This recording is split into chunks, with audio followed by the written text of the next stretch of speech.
الحمد للہ وحدہ والصلاة والسلام علی من لا نبی بعد لا نبی بعدہ ولا رسول بعد وهو خاتم النبیین اما بعد فاعوذ باللہ من الشیطان الرجیم بسم اللہ الرحمن الرحیم۔ کافی ساتھی اس کے بارے میں سوال کر رہے ہیں کہ صوفی اور متصوف میں کیا فرق ہے، صوفی کس کو کہتے ہیں اور متصوف کس کو کہتے ہیں۔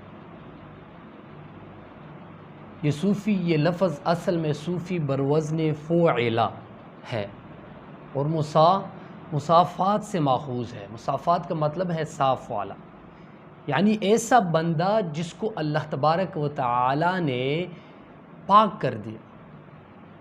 اس لیے کہا جاتا ہے کہ صوفی وہ ہے، ابھی صوفی کی تعریف کر رہا ہے، صوفی وہ ہے جو نفس کی آفات سے صاف ہو، مذموم خصلتوں سے خالی ہو، قابل تعریف راستے پر چلنے والا ہو اور حقائق کو اختیار کرنے والا ہو، اور کسی مخلوق کی سبب اس کی دل کو قرار نہ ملتا ہو، بلکہ اللہ تبارک و تعالی کی ذکر سے سکون قلب حاصل ہو، اسے صوفی کہتے ہیں۔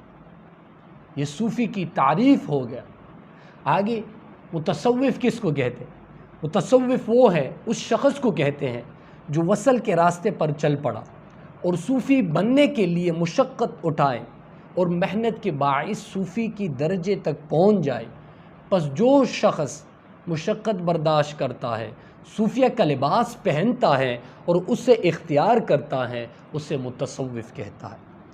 اور آگے کیا لکھتا ہے کہ متصوف پر ہر قسم کا بوجھ ڈالا جاتا ہے، ہر قسم کا بوجھ ڈالا جاتا ہے اور وہ اس بوجھ کو اٹھایا جاتا ہے تاکہ اس کا نفس پگھل جائے، خواہشات ختم ہو جائے اور ارادے اور امید جو ہے ان کے وہ بالکل نیست اور نابود ہو کر وہ اندر سے صاف اور ستھرا ہو جائے، پھر وہ صوفی کی درجے تک پہنچ جاتا ہے۔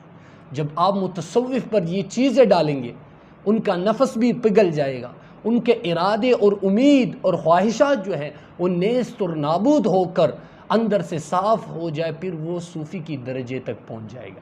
پھر اللہ اس کو کیا مقام اور مرتبہ دے گا۔ مولا علی قاری اپنے کتاب میں غوث پاک کی ایک کرامت لکھتے ہیں۔ کیا لکھتے ہیں کہ غوث پاک کے پاس ایک عورت اپنے بیٹے کو لے کے آئی اور کہنے لگی، حضور اس میرے بیٹے کا دلی تعلق آپ کے ساتھ ہے، اس لیے میں اپنا حق آپ کو دیتی ہوں اور اپنا بیٹا آپ کے حوالے کرتی ہوں، آپ اسے قبول فرما کر اسے عبادت اور ہدایت کا راستہ دکھا۔ غوث پاک نے اس عورت کو کہا کہ چلو آپ اپنے بیٹے کو یہاں چھوڑ کر کے آپ چلی جائے۔ وہ عورت چلی گئی۔ کچھ دن کے بعد وہ عورت اپنے بیٹے سے ملنے کے لیے آئی تو کیا دیکھتا ہے کہ اپنے بیٹے کو بھوک اور پیاس کی شدت سے زرد پایا اور جو کہ روٹی کے ٹکڑوں پر کفایت کرتے ہوئے پایا۔ جب اس عورت نے یہ دیکھا تو آپ غوث پاک کے پاس آئی تو کیا دیکھتا ہے کہ غوث پاک کے پاس ایک پلیٹ میں مرغی کی ہڈیاں پڑی ہیں جسے آپ نے کھایا تھا۔ اس عورت نے شکایت کرتے ہوئے کہا، حضور میرا بیٹا وہاں فاقہ کشی کر رہا ہے اور آپ یہاں مرغے کھا رہے ہیں۔ تو آپ نے غوث پاک نے اس ہڈیوں پر ہاتھ رکھ کر کے کہا، اللہ کے حکم سے اٹھ۔ وہ مرغ اٹھ کر ادھر ادھر گھومنے لگا تو غوث پاک نے اس عورت سے کہا، جب تمہارا بیٹا اس مقام پر پہنچ جائے تو اسے مرغے کھانے پہ پھر کوئی حرج نہیں رہے گا، کوئی باک نہیں رہے گا۔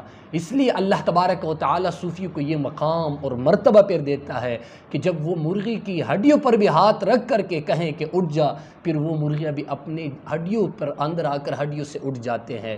اس لیے اللہ تبارک و تعالی سے دعا ہے کہ ہمیں صوفیہ کے راستے پر چلنے کی توفیق عطا